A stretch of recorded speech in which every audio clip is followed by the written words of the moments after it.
I met my younger self for coffee today. She'd experienced 2 miscarriages and still hadn't carried a child till full term. She was terrified and lonely and jealous of the people around her. Hey there, my name is Samantha Evans Schroeder. I'm the grief advocate unedited, and in this video I'm going to talk about the 10 things I wish I knew when I miscarried. One of the things that surprised me the most was the amount of blood loss, because no one talks about that. Not just passing blood, but passing tissue, clumps of tissue. It was gross and terrifying and threw me into shock and depression and hopelessness every time I saw it, because it didn't feel normal. Even though it was normal for what I was experiencing, it was totally new, and it was like breathtaking. It just knocked the wind out of me every time it happened.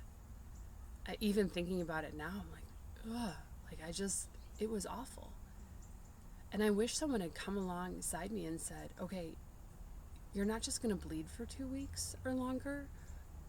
You're going to be passing clumps of tissue, and it's going to get worse before it gets better. And then all of a sudden, the blood will subside and things will even out and it'll be okay. I wish someone had told me that. I started getting angry every time I went to the bathroom and I saw more blood in my underwear. It is just... So, if you're experiencing miscarriage right now and you're trying to figure out what's going on with your body and you're passing clumps of tissue, know that that's normal. It's normal and it's going to go away. And I'm sorry. I'm so sorry that you're dealing with that, because no one should have to see that or experience that. So, I'm sorry. Another thing that surprised me about miscarriage was losing friends.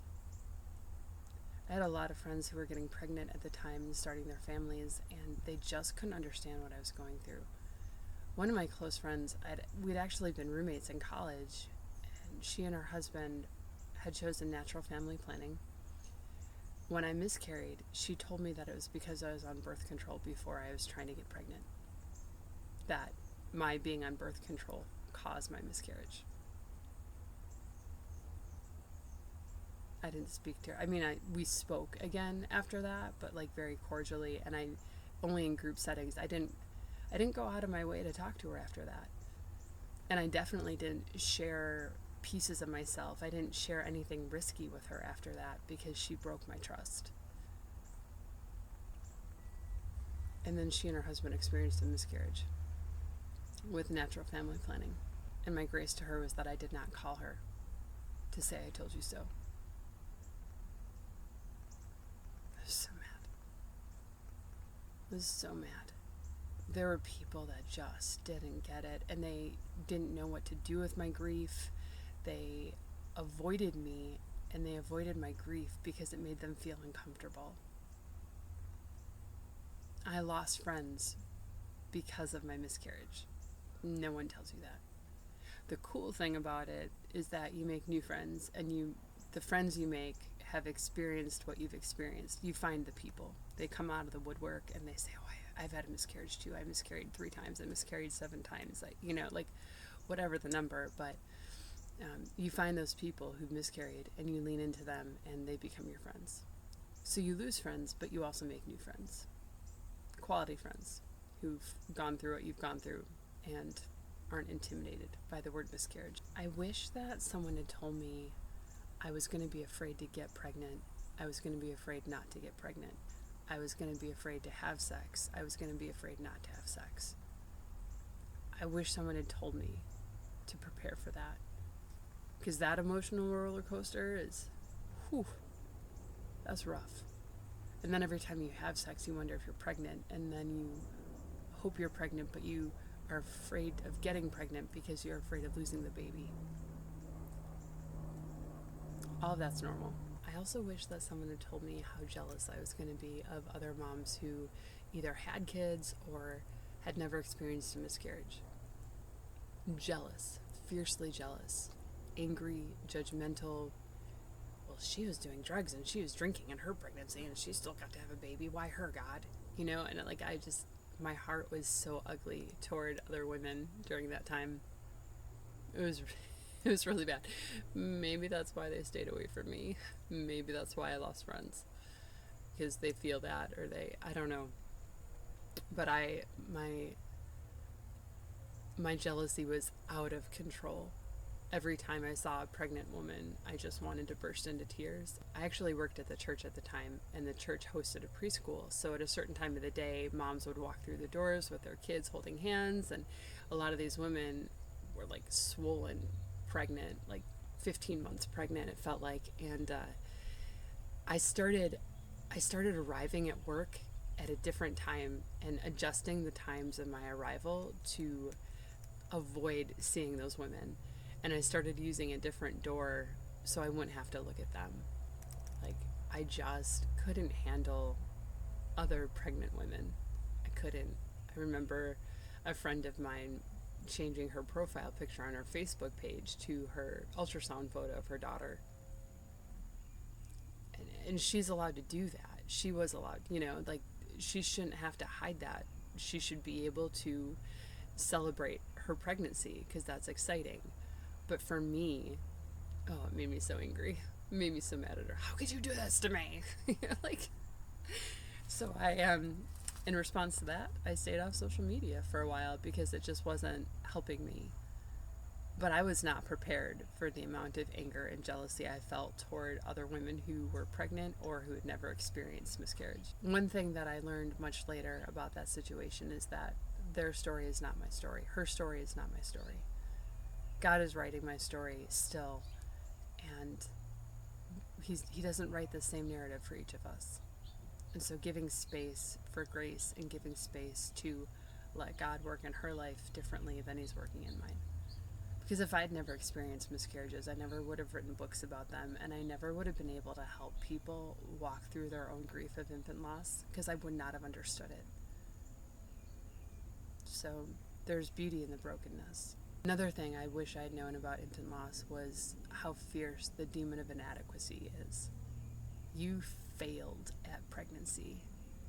You will never be a mother. You can't carry a child till full term. There's something wrong with you. Like, all these negative quotes were just going through my head over and over and over again. And it was terrible. I didn't silence the demon of inadequacy until I was able to carry my daughter till full term, until I heard her cry and she was born healthy. I felt like there was something wrong with me. My husky likes to do photobombs, so there's that. Another thing I wish I could tell my younger self over coffee is that the pain fades. That first night, I came out of the bathroom after experiencing the miscarriage, and the room right beyond the bathroom was the kitchen. I stepped into the kitchen, and that's as far as I made it. I slung to the floor against the cabinets, and I stared at the stove, and I just felt hopeless. My body was convulsing with sobs. It was bad. And I wish I could have put my hand on my own knee and said, it's gonna get better.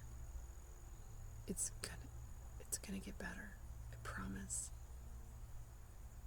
The grief of losing a child doesn't go away completely, but it fades. It's different. When you know how your story regarding your family ends, when you know how many kids you're gonna have, when you know you're done trying to get pregnant, the pain starts to heal. The wound starts to heal. And I wish I'd known that, because for years I felt broken. Like it was never going to get better. I have another video on here about the day after miscarriage and the week after miscarriage and the month and the year. So if you're interested in that video, make sure you watch that video next. But the pain fades, and I wish I could have told myself that. I wish I could have told myself that in the beginning, everything triggers you.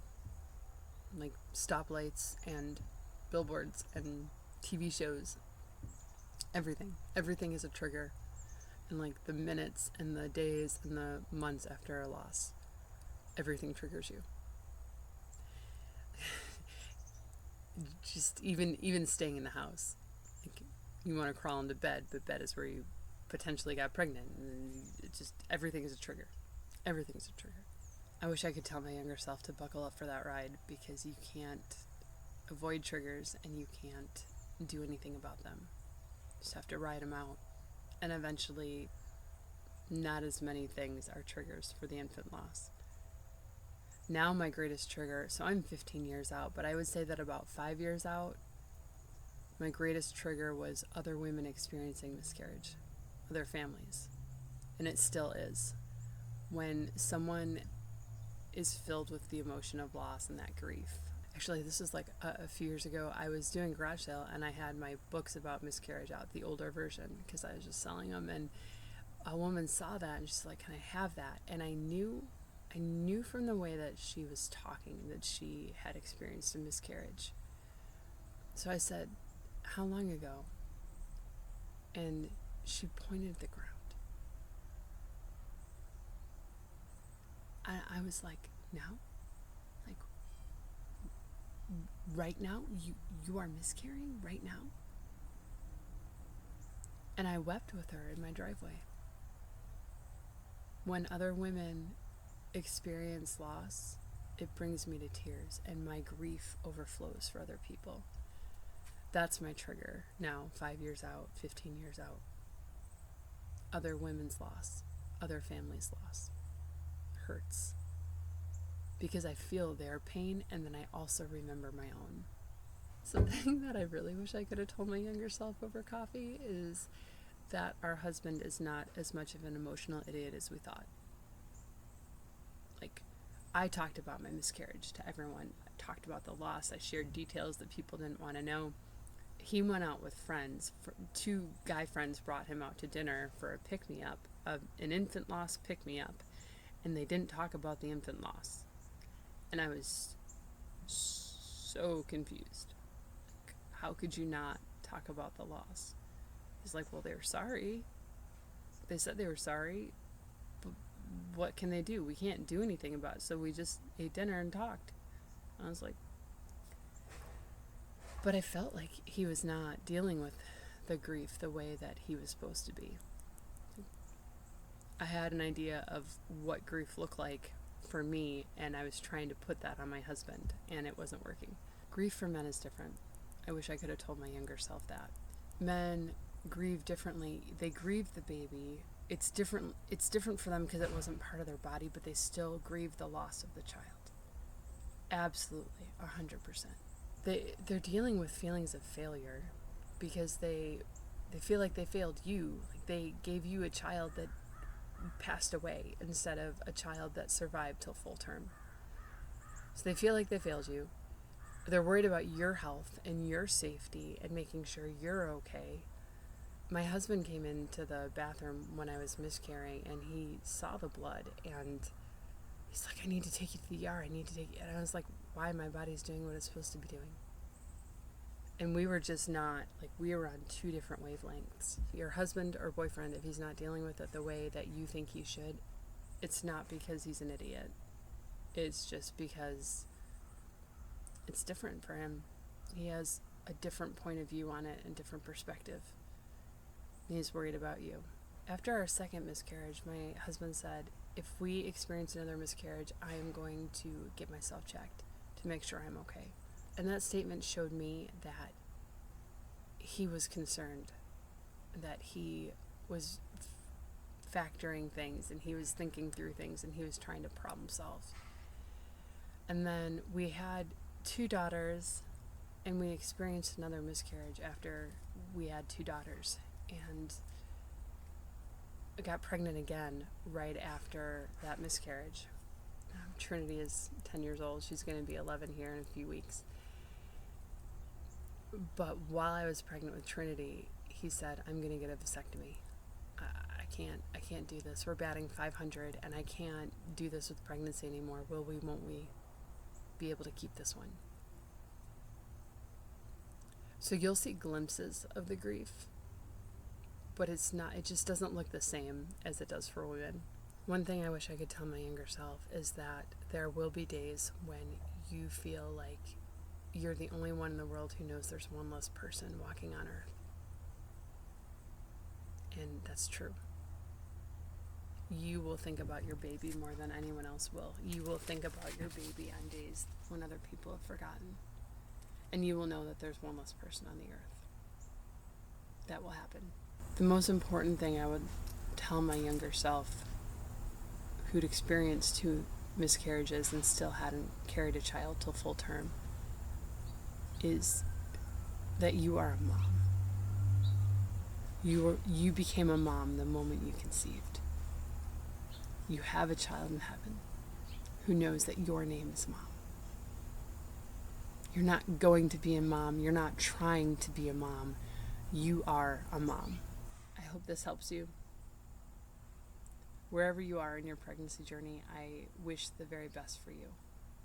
I hope your dreams come true. Whether they do or not, please know that you are not alone. You are loved.